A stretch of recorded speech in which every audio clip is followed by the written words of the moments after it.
దేవుని నామమునకు మహిమ కలుగును గాక. యేసయ్య చేరి వచ్చిన మీ అందరినీ కూడా తన వాక్యం చేత ఆశీర్వదించును గాక. బైబిల్ గ్రంథంలో హెస్కియా అని ఒక రాజుగారు ఉన్నారు. ఆ హెస్కియా రాజు దేవుని అద్భుతమును చూశారు. అనగా దేవుడు తన పట్ల ఒక గొప్ప ఊహించలేని కార్యములని దేవుడు చేశారు. ఆయన దేవునికి ఇష్టమైన జీవితంను జీవించారంట. 2వ రాజుల గ్రంథం 25వ అధ్యాయంలో చూస్తున్నాము. హెస్కియా రాజుకి శరీరంలో ఒక బలహీనత వచ్చింది. అంటే ఒక పెద్ద ట్యూమర్లా, ఒక గడ్డలా వచ్చింది, కడుపులో ఒక గడ్డలా వచ్చింది. అయితే తన సమస్య ఎలాంటిదంటే, ఆయన నిజంగా నేను బ్రతుకుతానా అని చెప్పి యెషయా ప్రవక్తని అడిగి రమ్మని చెప్పి తన పెద్దవాళ్ళని పంపిస్తున్నారు. యెషయా ప్రవక్త దగ్గర వెళ్ళి నేను బ్రతుకుతానా అని చెప్పి అడిగి పంపిస్తున్నారు. అలాగూ యెషయా ప్రవక్త మనం చూస్తున్నాము. యెషయా ప్రవక్త వచ్చి ఇలాగూ చెప్తున్నారు, నువ్వు ఇల్లుని చక్క పెట్టుకో. 2వ వచనం, నీ ఇల్లుని చక్క పెట్టుకో, నువ్వు మరణిస్తావు అని చెప్పి చెప్తున్నారు. నీ ఇల్లుని చక్క పెట్టుకో, నువ్వు మరణిస్తావు. వెంటనే హెస్కియా రాజు ఏం చేశారంటే, గోడ అటువైపున తిరిగి ఆయన ఏడవటం మొదలు పెట్టారంట. ఆయన ఏం చెప్తారంటే, remember now O Lord I beseech you. అయ్యా నేను మిమ్మల్ని బ్రతిమలాడుకుంటున్నాను, నన్ను జ్ఞాపకం ఉంచుకోండి. How I walk before you in truth and with whole heart. నేను మీ ఎదుట సత్యముతోను, నిండైన హృదయంతోను, పరిపూర్ణమైన హృదయముతోను నేను ఎలా మిమ్మల్ని వెంబడించాను జ్ఞాపకం ఉంచుకోండి. Have done what is good in your sight. మీ దృష్టిలో మీరు అంగీకరించే మంచి కార్యములు మాత్రమే నేను చేశాను. హెస్కియా వెప్ బిట్టర్లీ. హెస్కియా రాజు చాలా బిట్టర్గా ఏడిశారంట, చాలా బాధపడి ఏడిశారంట. అంటే తనకు మరణించడానికి ఆశ లేదు, నేను బ్రతకాలని ఆశ. ఎందుకంటే హెస్కియా రాజు ఎలాంటి వ్యక్తి అంటే, మనం దానికి ముందు కూడా మనం ఆ హెస్కియా జీవితంలో చూస్తున్నాం. 19వ అధ్యాయంలో యెషయా ప్రవక్త వచ్చి మాట్లాడి వెళ్ళారు. నేను ప్రార్థన చేస్తున్నాను అని చెప్పారు. యెషయా ప్రవక్త ప్రార్థన చేసినా కూడా హెస్కియా రాజు తనకు తాను ప్రార్థన చేశారని మనం నిన్న రాత్రి మనం ధ్యానించాం. చూడండి, ఎప్పుడైతే 19వ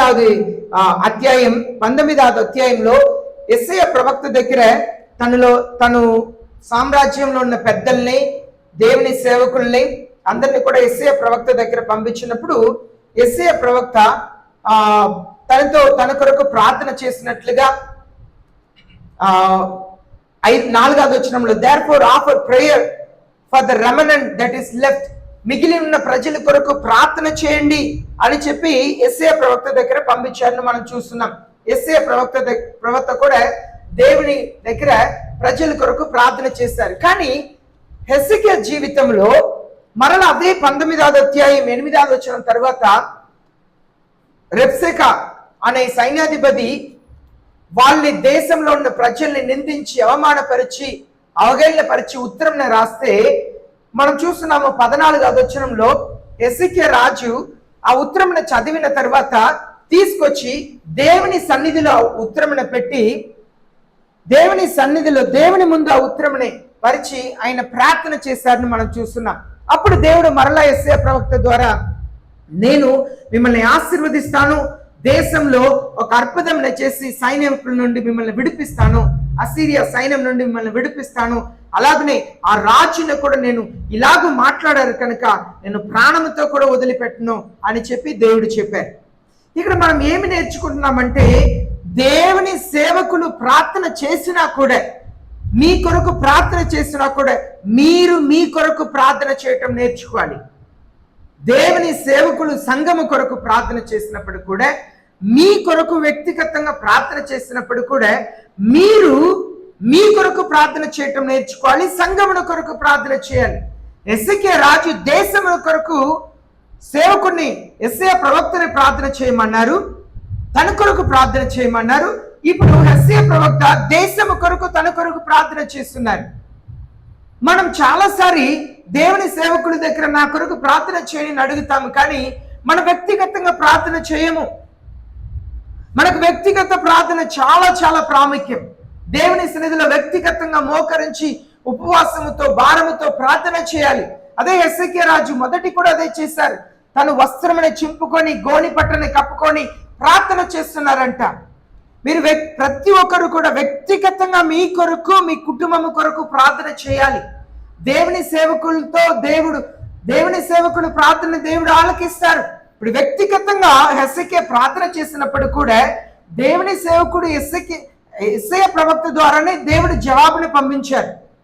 కనుక దేవుని సేవకుల ద్వారా మీతో ఏమైతే మాట్లాడాలో, మీకు ఏం తెలియపరచాలో అది దేవుడు తెలియపరుస్తారు. కానీ దేవుని సేవకులు ప్రార్థనని దాటి మీరు కూడా వ్యక్తిగతంగా ప్రార్థన చేయటం అవసరం. ఇక్కడ నువ్వు మరణిస్తావు, నీ ఇల్లుని దేవుడు చక్క పెట్టుకోమని చెప్తున్నారు అని చెప్పిన వెంటనే ఆయన అటువైపు తిరిగి ఏడవటం మొదలు పెట్టారంట. Then he turned the face to the wall and prayed to the Lord. రెండవ వచనంలో గోడ వైపు తిరిగి పనుకొని ఏడుస్తున్నారంట. ఏడుస్తున్నారంట. అయ్యా, నేను మీ ఎదుట ఎలా జీవించాను ఒకసారి జ్ఞాపకం చేసుకోండి. నేను ఎలాంటి హృదయంతో నేను జీవించాను, మీ దృష్టికి ఎలాంటి జీవితం నేను జీవించాను. ఇప్పుడు దేవుని పిల్లలముగా మనకు దేవుడు జవాబును ఇవ్వాలంటే మనం దేవుని దగ్గర ఎలా ప్రార్థన చేయగలుగుతామా? యవనస్తులు, అయ్యా నేను కాలేజీలో ఎలా ఉంటున్నాను మీరు చూస్తున్నారు కదా. మీ ఎదుట, మనుషుల ఎదుట కాదు, మనుషుల ఎదుట మనం మంచి వాళ్ళుగా ఉండవచ్చు, కానీ దేవుని ఎదుట మనం ఎలా ఉంటున్నాం? దేవుని కళ్ళు అన్ని చోట్ల చూస్తుంది. 4 గోడ మధ్యలో మనం ఎలా జీవిస్తున్నామని చూస్తుంది. రహస్యముగా ఉన్నప్పుడు ఎలా జీవిస్తున్నామని చూస్తుంది. అదే హెస్కియా రాజు చెప్తున్నారు, అయ్యా నేను మీ ఎదుట ఎలా జీవిస్తున్నాను మీరు చూస్తున్నారు కదా. మీ కళ్ళు ఎదుట నేను మంచి జీవితం నేను జీవించాను, హృదయపూర్వకమైన జీవితం నేను జీవించాను కదా. మనకు ఆ ధైర్యం ఉండాలి. నేను హృదయపూర్వకంగా మిమ్మల్ని వెంబడించాను అయ్యా, మీ ఎదుట నేను మీకు ఇష్టమైన వాటిని నేను చేసి జీవించాను. ఆ ధైర్యం, అలాగే ప్రార్థన చేసే ధైర్యం ప్రతి ఒక్క క్రైస్తవులకు ఉండాలి, ప్రతి ఒక్క దేవుని పిల్లలకు ఉండాలి. అయ్యా నేను ఎవరికి విరోధముగా, నేను ఎవరికి ద్రోహం చేయలేదు ప్రభువా, ఎవరు కుటుంబంని నేను పాడు చేయలేదు, లేనిపోటి మాటల్ని నేను మాట్లాడలేదు, ఇక్కడ మాటని అక్కడ మాటని ఇక్కడ, నేను ఇలాంటి పాపంలో చేయలేదు ప్రభువా. ఎవరు ఆత్మీయ జీవితంలో కూడా అభ్యంతరకరంగా నేను జీవించలేదు ప్రభువా. మనం దేవుని ఎదుట చెప్పగలుగుతామా? ఆలోచన చేసి చూడండి, దేవుని ఎదుట చెప్పగలుగుతామా? దావీదు ఇలాగ ధైర్యముగా రాస్తున్నారు, నేను 7 పర్యాయం రోజుకు ప్రార్థన చేస్తున్నాను అని చెప్తున్నారు. మనం ఎన్నిసారి ప్రార్థన చేస్తున్నాం? మనకు ఎన్నోసారి ప్రార్థన చేయవచ్చు. ఉదయకాలం లేచిన తర్వాత ప్రార్థన చేయవచ్చు, టిఫిన్ చేయక ముందు ప్రార్థన లేచిన తర్వాత బైబిల్ చదవాలి, బైబిల్ చదివి దేవునితో వ్యక్తిగతంగా ప్రార్థన చేయాలి. నేను ఎప్పుడు మీకు చెప్తుంటాను, లేచిన వెంటనే మంచం మీద నుండి లెగకూడదు. మెలకు వచ్చిన వెంటనే లెగకూడదు.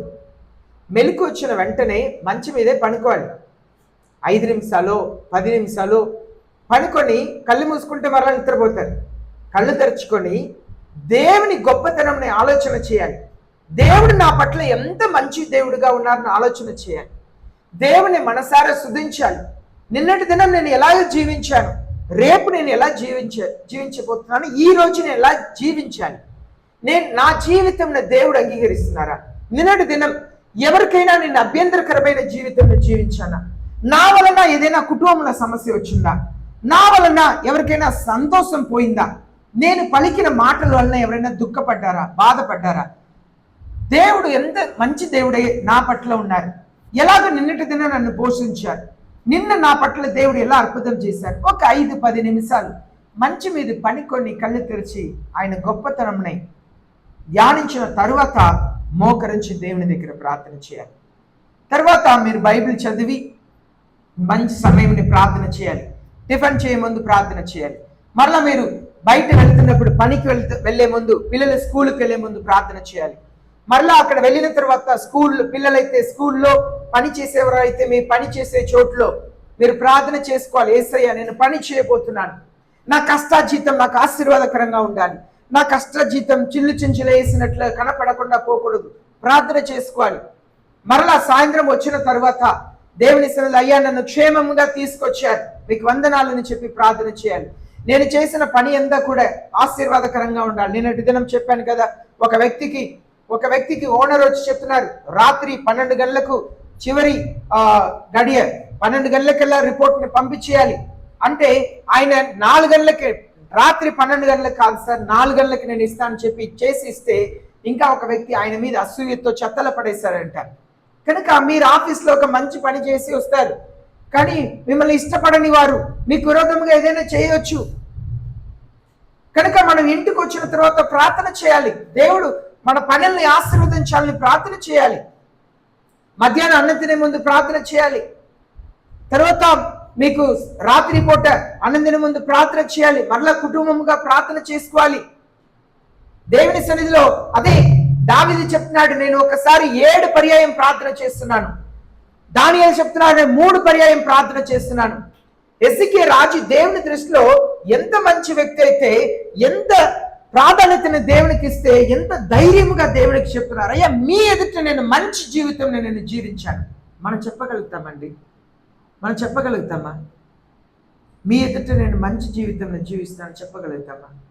జీవితంలో మనం పొరపాట్లు చేస్తాం, దేవునికి అయిష్టమైన కార్యములు చేస్తాం, పాపములు చేస్తాం. వెంటనే ఏమి చేయాలి? పడి ఉన్న చోట్లో అలాగే పడి ఉండకూడదు, లెగవాలి. అయ్యా నన్ను క్షమించండి అని అడగాలి. నేను పాపం చేశాను, వెంటనే మనల్ని వెంటనే సరి చేసుకోవాలి. బురద అంటుకుంటే వెంటనే మనం సరి చేసుకుంటాం మనల్ని మనం, అవునా? ఒకవేళ పెళ్లికి మంచి వస్త్రం వేసుకొని వెళుతున్నారు, దారిలో వెళుతున్నప్పుడు బురదని తొక్కేశారు, ఏం చేస్తారు? అలాగనే వెళ్ళి పెళ్లిలో కూర్చుంటారా? లేదు, శుభ్రం చేసుకుంటారు. లేదు, మీ బట్టల మీద అంటుకుంది, వెంటనే శుభ్రం చేస్తారు. ఒకవేళ మీరు భోజనంలో కూర్చున్నారు పట్టు చీరతో, ఏదో కూర పొరపాటున మీ బట్టల మీద పడింది, అలాగే తినే ఆగిపోయేదాకా కూర్చుంటారా? లేదు, వెంటనే ముందు వస్త్రంని శుభ్రం చేస్తారు. మన క్రైస్తవ జీవితం కూడా, మన జీవితంలో ఏదో మాట్లాడేసాము, ఏదో చేసేసాము, వెంటనే సరిచేయటకు ప్రయత్నం చేయాలి. మీరు పడిన కూరని తర్వాత శుభ్రం చేస్తా అంటే గంట సేపు తర్వాత మీరు శుభ్రం చేస్తే మరకపోదు, అవునా? ఎంత ఉతికినా కూడా మరకపోదు, వెంటనే సరి చేయాలి. దేవుని దృష్టిలో క్రైస్తవ జీవితం అలాంటి. దానికే హెజ్కియా రాజు అలాగే దేవుని దగ్గర ధైర్యంగా ప్రార్థన చేశాడు. ఈనాడు నన్ను దీవించండి ప్రభువా, మీ కొరకు నేను ఈ పనులు చేస్తున్నాను కదా, మీ కొరకు నేను ఇలాగ జీవిస్తున్నాను కదా, నన్ను దీవించండి ప్రభువా అని ధైర్యంగా మనం అడగలుగుతామా? ఆలోచన చేస్తాం. అప్పుడు యెషయా ప్రవక్త ఆ మాటను చెప్పి నువ్వు మరణిస్తావు అని చెప్పి ఆయన అక్కడి నుండి రాజ్యభవనం నడుచుకొని ఆ కోర్టుకు మధ్య స్థలంలోకి వచ్చిన వెంటనే దేవుడు మాట్లాడుతున్నారు, యెషయా వెనక తిరిగి వెళ్ళు, నా కుమారుడు హెజ్కియాకు నువ్వు చెప్పు, నేను నీ ప్రార్థనను విన్నాను.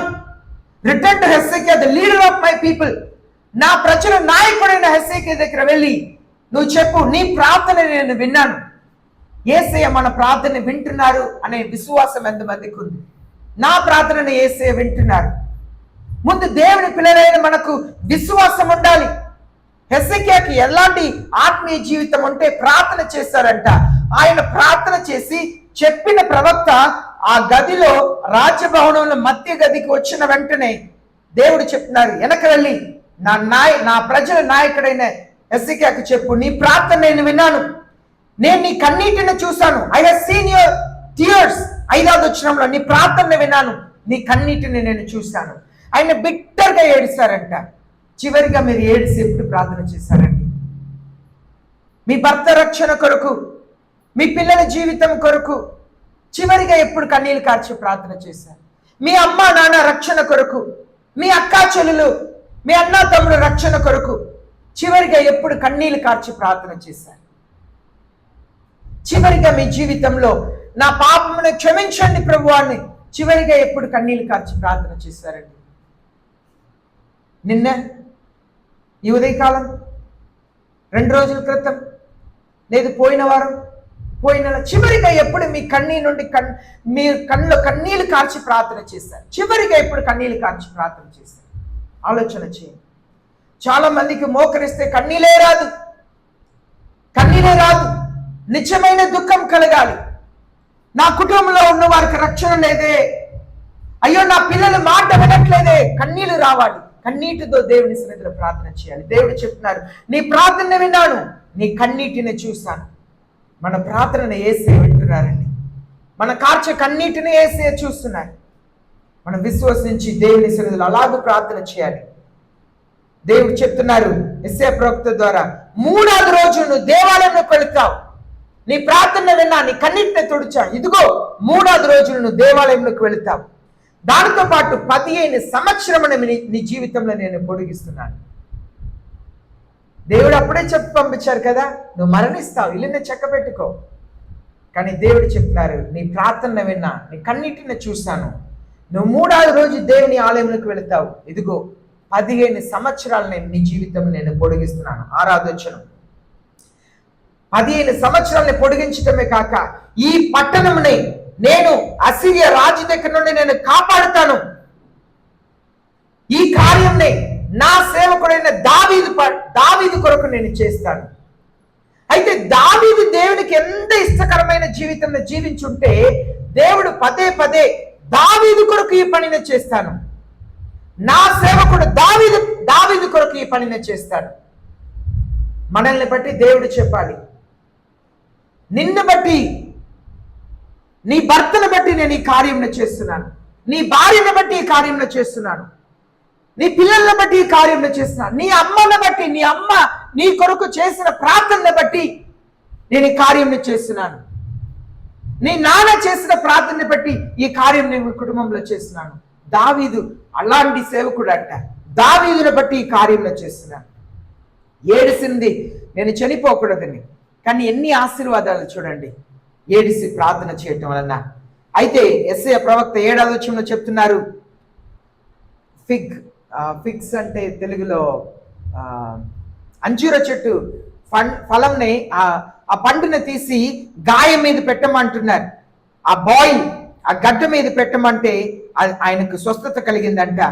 ఇప్పుడు హెస్కియా రాజు ఇలాగ అడుగుతున్నారు, సరే అండి ఇన్ని మాటలు చెప్పారు, నేను దేవుని ఆలయంలోకి వెళతాను, 3వ రోజు నేను దేవాలయంలోకి వెళతాను, నీ గుర్తు ఏంటి అని చెప్పి అడిగితే యెషయా ప్రవక్త ఇలాగ చెప్తున్నారు,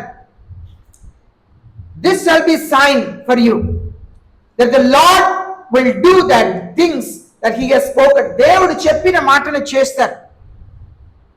shall the shadow go forward 10 steps or go back 10 steps. ఇప్పుడు చూడండి, సూర్యుడు ఇటువైపు ఉదయించాడు. సూర్యుడు ఇటువైపు ఉదయించినప్పుడు నీడ ఎటు పడిద్ది? ఎడవైపున పడిద్ది, సరేనా? ఇప్పుడు ఈ ఎడవైపున పడిన నీడనే మరలా ఇలా వెనక తీసుకురావచ్చా? ఇప్పుడు నా చేయి ఇలా ఉందండి, సరే ఈ మైక్ ఇలా ఉంది, ఇటువైపు లైట్ వేస్తే ఈ నీడ ఇక్కడ పడుతుంది.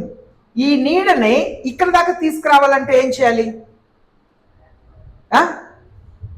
ఏం చేయాలి? ఈ లైట్ ఇంకా వెనక వెళ్ళాలి. అర్థమైందా?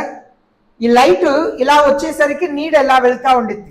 ఇప్పుడు ఈ నీడ వెనక రావాలంటే ఈ లైట్ ముందుకు వెళ్ళాలి. అర్థమవుతుందా? అయితే యెషయా ప్రవక్త అడుగుతున్నారు, ఏది సాధ్యం అంటున్నారు. హెస్కియా రాజు చెప్తున్నారు, అయ్యా నీడ ముందుకు వెళ్ళటం సాధ్యం కాదు, కానీ వెనక్కి రావటం చాలా కష్టం కదా అంటే యెషయా ప్రవక్త చెప్తున్నారు, వెనక రావటం కష్టం కదా, దేవుడు ఆ పనిని చేసి రుజువుపరుస్తారని చెప్పి ఆ రోజు దేవుడు అద్భుతం చేస్తారు. అనగా ఆ సూర్యుడిని దేవుడు వెనక తీసుకెళ్ళారు. ఇక్కడ పడుతున్న నీడ మరలా వెనక వచ్చిందంటే ఆ సూర్యుడు వెనక వెళ్ళాలి, అవునా కదా? ఆ సూర్యుడే వెనక వెళ్ళాలి. ముందుకు వచ్చిన సూర్యుడు ఇప్పుడు వెనక వెళ్ళాలి. దేవుడు ఆ కార్యంని చేసి రుజువుపరిచారంట. దేవునికి అసాధ్యమైనది ఏది లేదు. అంత మాత్రం దేవుడు అద్భుత కార్యాన్ని చేయటం వల్ల చెప్పిన వెంటనే జరిగిపోలే. ఇప్పుడు ఈ మాటను చదువుతాం 11వ వచనంలో. యెషయా the prophet cried to the Lord and he brought the shadow on the stairway back 10 steps by which it had gone down to the stairway of Akash. చూడండి ఇక్కడ ఏం జరిగిందంటే మెట్లు ఉందంట. ఆకాశ్ ఇంట్లో మెట్టు ఉంది. ఆ మెట్లో సూర్యుడు ఉదయిస్తే ఆ మెట్లో ఉన్న ఆ వెలుగు పైదాకా వచ్చింది. ఇప్పుడు యెషయా ప్రవక్త క్రైడ్ టు ద లార్డ్. యెషయా ప్రవక్త అద్భుతం జరగాలంటే ఊరికనే చెప్తే జరిగిపోదు. యెషయా ప్రవక్త ఏడిసి ప్రార్థన చేశారంట. ఏడిసి ప్రార్థన చేశారంట. అప్పుడు దేవుడు ఆ మెట్ల మీద పైకి దాకా వచ్చిన ఆ నీడ అలా కిందకి వెళ్తుందంట. దానికి అర్థం ఏంటంటే ముందుకొచ్చిన సూర్యుడినే అలాగ దేవుడు వెనక తీసుకెళ్లారంట. అద్భుతం సులువుగా జరిగిపోయిందా? లేదు. అక్కడ చూస్తున్నాం 11వ వచనంలో ఏడిసి ప్రార్థన చేశారంట యెషయా ప్రవక్త. ప్రార్థన చేయకపోతే కార్యం జరగదు, కుటుంబంలో కార్యం జరగదు, ఆర్థిక రీతిలో కార్యం జరగదు. దేవుని సన్నిధిలో తగ్గించుకొని ప్రార్థన చేయాలి. మనం ఆ కార్యమే ఏలియా ప్రవక్త జీవితంలో చూసాం. ఏలియా ఏం చెప్పారు? నా మాట కాక వర్షం పడదు అన్నారు. ఆహాబు రాజు దగ్గర 1వ రాజుల గ్రంథంలో మనం చదువుతున్నాం. నా మాట కాక వర్షం పడదు అని చెప్పేశారు. ఎంతకాలం అండి? 1వ రాజుల గ్రంథం 17వ అధ్యాయం 1వ వచనం. 3.5 సంవత్సరాలు. ఎక్సెప్ట్ బై మై వర్డ్, నా మాట తప్ప, నేను చెప్తే తప్ప వర్షం పడదు అన్నారు. ఇప్పుడు నేను చెప్తే తప్ప వర్షం పడదు అన్నారు. ఇప్పుడు ఒక సమయం వచ్చింది. 18వ అధ్యాయంలో మనం చూస్తున్నాము. ఆహాబు రాజు దగ్గర చెప్పారు, ఇదిగో there is a sound of the roar of heavy shower, భయంకరమైన వర్షం వచ్చే శబ్దం నేను వింటున్నాను, నువ్వు బయలుదేరి వెళ్ళిపో అన్నాడు. వెళ్ళిపోయిని చెప్పిన వెంటనే వర్షం వచ్చేసిందా? రాలేదు. 42వ వచనంలో చూస్తున్నాము. he crouched down to the earth and put his face between his knees. ఆయన ఇలా వంగి తన తలని రెండు మోకాల మధ్యలో పెట్టుకొని ప్రార్థన చేశారంట. తన సేవకుడి దగ్గర చెప్తున్నాడు, వెళ్ళి సముద్రం వైపు చూడు, మేఘాలు కనిపిస్తున్నాయా అని చూడంటే 7 సారి. మొదటిసారి వెళ్ళాడు, ఏమి కనపడలేదు. రెండవసారి ఏమి కనపడలేదు. అలాగూ 6 సారి వెళ్ళాడు, ఏమి కనపడలేదు. 7వసారి వెళితే అయ్యా చెయ్యంత మేఘం కనిపిస్తుందండి సముద్రం మీద, చెయ్యంత మేఘం కనిపిస్తుంది. ప్రవక్తలకైనా ప్రార్థన చేస్తేనే అద్భుతం, ప్రార్థన చేస్తేనే అద్భుతం. 7 పర్యాయం 7 సారి పంపించారంట, ఒక్కసారి 2 సారి కాదు, 7 సారి. 7వసారి చెయ్యంత మేఘం కనిపించిందంట.